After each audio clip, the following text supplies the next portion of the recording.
We'd like to welcome you back. This is our discussion segment. Odima, anyị na-anabatakwu n'ọzọ na ọnọkọ anyị nke anyị ji akparịta ụka. Mana tupu anyị agwa gị anyị ga-akpa ka anyị megoro ka ịghọta etu ọnọdụ si wee kwụrụ. Anambra State, through its Ministry of Lands, is carrying out a revalidation exercise in ọlụ iweta akwụkwọ iji wee ego anya na gọọmenti ji nye gị ana enene ma ka o si wee dị. Ịghọtago ka wee mara onye nwe nke ma mụkwali ya akwụkwọ ọ bụsị na at the end of the day emesịa mazialụ ebe emedebe. And somebody has joined us to look at this. And onye kwesị ka ọ bụla ya ga-ekwu maka ya ka anyị na-anọ n'ụtụtụ a. Afia bụ Mr. Nnamdi Onukwuba. Mr. Nnamdi Onukwuba bụ the Honorable Commissioner for Lands in Anambra State. Welcome you to Good Morning Anambra Studio, sir. Good morning, darling. You have not been here. Bụ season na-abịa ebe a mana abịago m na radio studio unu. Ọ dị mma anyị na-anabata gị ọzọ. Daalụ. No. Thank you. Amanụ m onye mụ na ya nọ alụ ọlụ afịa bụ Ebere Ugonna. Ebere. It's good to have you here. Ebere, thank you so much. Well, ministry si wee je na lands mana lands ka ibido kedu ka Oge onye isi bụ Chief Dr. Willie Obianọ welụ m n'ọlụ last year welụ m as SSA in agricultural sector. Okay. But this time around we're commissioner lands. Ifugia nyabo na Kenya gede lutali ofuma awe bunye gị n'ọkwa we tinye gị n'ọkwa dị enu. Elokwa m no ive ọbụ. Ọ dị mma. Anyị na-anabata gị wee na-ekenekwa gị n'ọkwa ọfọ nke nọ. Daalụ. Nwekwa olileanya na ịlụcha na ndị be anyị gasị na enwere mgbe anyị nwee commissioner for lands metala anyị ọfụma. Even nature no ga-abụ. Ọ dị mma. So how far would you say you've actually gone in this new position of yours, you know, being the new commissioner for lands and being a new post? How has it been so far? I really would have loved people to say this for me because you can't start praising yourself. But that aside, when I came into the Ministry of Land, I came in with a mind on the premise that His Excellency was not too comfortable with the happenings in the Ministry of Land. Things were not too straight in his eyes and then in the eyes of the public because there were so many complaints about things of the documentation process in the land ministry, delays and all that. You know what goes with when people are transacting in these fiscal issues. So I came in and first and foremost after our retreat, after the commissioners were sworn in and the retreat was held, the governor charged us to maintain zero tolerance for corruption. So that's the mindset on which we got into the Ministry of Land and got in there. Corruption. Governor Sina na ososiri akivesi eme so kaije clean it up. So I came in there and I charged them with that zero tolerance for corruption. Held staff meetings at high level and low level, and then got their buy-in that everybody now will sit up to do the right things because Anya governor in the Ministry of Lands, and if he senses the slightest corrupt means anymore, everybody will know.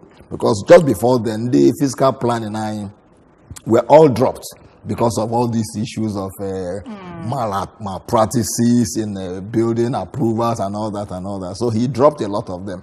So we told them that, look, going forward, if you people don't change to start doing things the way people will see and know that you are transparent, then problem gadeko. So since then, we have been going on that. It's been on your very belt in so now discipline all the way. Honorable Commissioner, because on the bani, I like Kunusonyala and Kamakana, Mamadi, if you have a salon, or Metotalo Madunine, on your Bonabona, Kobi, Yotago. So, Sonyala, when on by the Beguna screen, in there, if more, only featurely, Jumoifana Bagalegana, Makaife was Saloka government is Silana, na state, Yamoke, Sibina, na government. As a matter of fact, because Honorable Commissioner for Lands was now in charge of an in state. It was Joa Jujugi Yotago Dalo. My Honorable Commissioner, because I'm Malona Okuna, I gave video validation, and I'm not a video good. I'm not a phenomenon, just a video revalidation. What can I demand? Can you do revalidation? I get it for me. One way pay tally. Then I'll know ABS, you might not video go revalidation. Only Malaka, just to bag a video. Oh, I can't why I was there in baby, the baby. Maybe on 25th of June, and I get stretch here out to 13th of August. Onwezi ya kosi wedi thereafter makema go na ndeba in jelate ni vobuna onwezi ya kosi the we keep makuyaka after August but our tentative date of stopping of the program was 13th August and we two venues one bona Dolly Hills if you na Dolly Hills already close to Ndibi na Trans and Kese Honorable Commissioner ask him ke go da ni February validation okay revalidation bo and we government na bo nweta acquire estates on your allocations to people. Those people, there's a allocation paper. Those allocation papers, they be authentic documents that you want. You apply for certificate of occupancy. And over the years, I acquired all these government layouts. And we go some irregularities. Okay. Some people now, Jego Kosina, Zola ni one gola document in your So if there's 2-3 people holding documents to one land. So I see on your malu document to je claim and we are in a government estate. Then we look at it. Malon de authentic because in an raniga clone Malon de forge signature. So but we take all this information, register you, MSA evaluation, and your malo ndg government lands illegally. Then government will revoke all those lands and return it to the state for subsequent reallocation to other people. Thank you. Okay. If they can, or if a government or to acquire if allocation now, how many feet an allocator? 100 by 50 or whatever. A standard government layout na low density 100 by 100. Thank you, Kingsley. Kingsley, thank you so much. Oh, the reporter Kaina Acho, so that we know because the government land is so vast. And what such a report, we're moving immediately to checkmate whatever is happening there. Thank you for this report, and I'll promise you we're going to investigate this immediately and move into action to remove the person from the land. Ovan Chabo, part of this revalidation. So many people are by government estates illegally. So we are going to, at the end of the exercise, throw up all these issues that are pending within the state and try to address it because His Excellency is determined to address these things and leave it as a legacy for Anambra. Okay.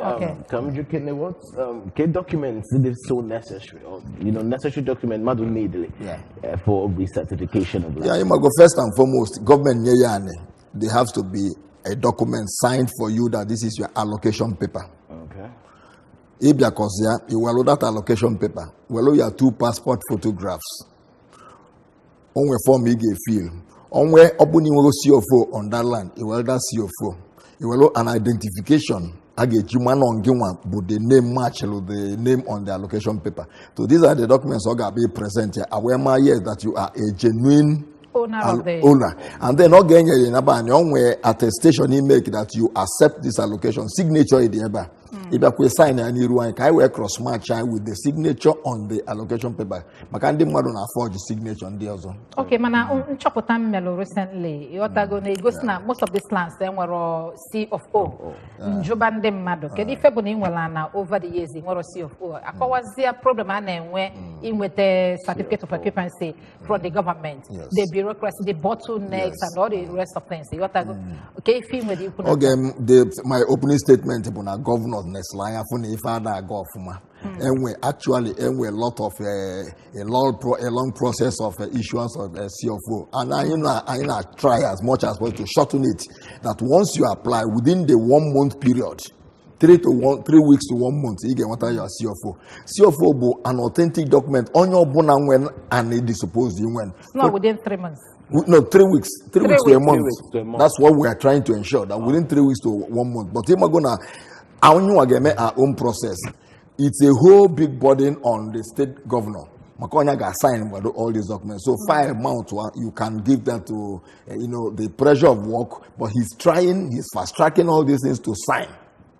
Then private estates are signed by Attorney General. All these land belonging to persons, Anambra government land. Attorney General has been given that authority to fast track so that Makainchok on your buna land, where title document, which is the CFO. Where title document CFO and the amamano for that now in a walk here. Non the LLO or Enyalo a lot to out by Canada old Anambra. Which correct. Is Enugu and the present Anambra state. Yes. Kedu kage si we chopotasia and kebunke. Each document, the date of allocation is there. A lot of allocations were made in the early 80s. In the early 80s. So that document is still authentic. And I were files Ebusi Nugunata to Anambra State. We can still go back in the files to cross-match what you are presenting to us. In Ekuna Nanda Unabaya, so Nandia, one the old Anambra State. Yes. Yes. All the old lands. Every government estate belonging to Anambra State government. Okay. Yes. Okay. What about lands that are chartered? If your land falls within government, acquisition, what would you advise somebody doing? While finishing the Henry, there's I calculate really the certificate of occupancy charges for a particular land, a Malay location above, only vary from location to location and from urbanization component of the area. Okay. So it's not a defined static thing. But I am on a price is a little bit high. So we are working. His Excellency has given his approved in principle approval. I reduce not the price so that it will make more people to come up. So we are working on reducing the current charges on CO4. This is good news. Then on Kenanka, and then where the areas are now revalidate land, but the government balani. And well, layouts na newi, and when on nature, and when oka, ebe government in within these localities. Those are the areas we are revalidating upon. Obulu rural lands, when Nanka Mba, you are not supposed to come. Mana, you are encouraged to come and do certificate of occupancy because if I short on a Minister of Land, even rural lands, people na be Zulu land don't never. So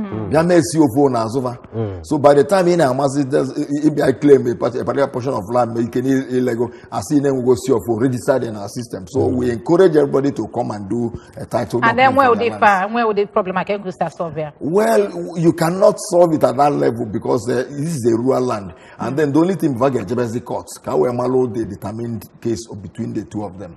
All right, Dalo. And if I was like I joke, Honorable Commissioner, but I man, I know one the government say, oh, Sigona cafe na come we could go na canaba monketo. Yotago, Onyeli, Lesionia, Lesionia. Onye wala ni umunya, makana obra the government in Yeli, and Yamalonya, Malo the title, I know allocation paper, Malafonia, Manancanio Munabo. All depend document on your email certificate of occupancy. You can obviously nearly a customary right to take a land. I am a Bible, Kayamaro Muna, Yamaroka, Bonsino Golego, or provide any evidence no Goliani from Muna. I am a Jagada to be a Manoya Kaine, no Muna, Anu get Mayer, Mayer, even a man and Anambra State and Warani. So people are looking for land anywhere. So all you need to do now, and what we are charging you is to encourage you that any private land come and register it and make sure you have authentic documents to guard against this kind of issues. Okay. For burying people, and then you find out that that thing is troubling the indigenous of Onitsha. The next to it may be a borehole. So all these things are going on to the substrate of the land. So we are thinking in creating symmetries for at least the urbanized areas. Can we define areas able symmetry, guarded exclusive for burying the dead? So we are looking into that, and like you said, we pray God that before I leave, these things will be actualized. We now, because if the master plans of layouts and they create areas for all these things, and then will be like I say, they go into government land and bastardize government land and mess up the planning. But we are going to look into this. Oh, the master, will be fine. Where's that call? Now, and I see gonaka felaka webanaka. Okay, pose any kind of problem na revalidation na. O may pose makana and isinaka banaka yon wa okonyele. On with them I sign. Usinaka banaka bele. On wa okwe sign. So the stream of the transaction will be looked at. How we establish who is the end. Or the Makandi documents. That two documents, Makanani issues now. People come and say I need two documents. I want to see Cholova, na land ministry can a certificate, a certified true copy. And you need restrict his own mind to that because we have found out that people just come. Genesis and mother say, "Well, document on your see." Provide certified true copy. So we won't expect the person to go to the court and get a court order proving that Onyang were that land, so that the liability now is on the court. I hold the court responsible for any admittance to that. Okay. Honorable Commissioner, on any event when it lead to cancellation of title from the title register. That's a good. Hello, good morning. Hey, this is rather noisy because before you see being up you the volume on your TV set, please. When any event when it lead to cancellation of title. Yes, if a CFO is issued on a particular plot of land and later information gets that CFO was wrongly issued because the information supplied for the issuance of that CFO was not authentic, it will be revoked. Can it be revoked?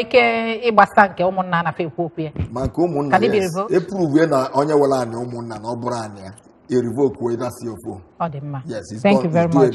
Even the current revalidation site, and we're double allocation. Government will revoke one over one because I got established onion with first application, first of right of occupancy. I see. Because organizers are also. Ana kawana mbo na government bido email di for revalidation no ka we welo na potasi ande mmade ego n'aka. Ai we na aju o ezioku.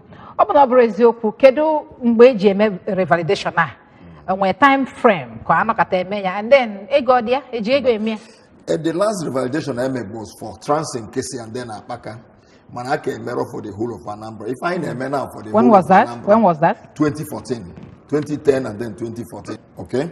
Answering the first question, revalidation, I made the last one 2014 for Transing Kesi and then documents were produced, but we are still upgrading. This is an upgrade. Why we are doing this one is that government is on the verge of, in fact, I conclude the arrangement to digitize all land information. And we're a web portal for this in MSC, all this now upload where information derived from the computer. So all this information I gather, we'll feed it onto the digitized platform and then an interaction. You can even from your home enter the system and find out the status of your land. And then it has no cost. No cost. So it's no cost. It's free of charge. Just bring your documents. Before I was on the Bane Mayfire. I am with Dolly Hill, 2 centers. Dolly Hill, wedding the Transinkisi, Maka, GRA areas. So and then Onitsha Harbor and Fege areas. Then Noka Ministry of Land headquarters for Ndioka and the environs, and then either Oka or to Onitsha. All right. Thank you, sir. Thank you very much for joining us this morning to look at this issue. So many calls are still coming in. We cannot take the calls because of time. Please do bear with us, okay? Honorable Commissioner for Lands, Mr. Nnamdi Onukwuba. I got that name right? Yeah, you got it. Thank you very much for coming today. Thank you so much. All right. We should stand by now. Ebele, as we come back for the next segment.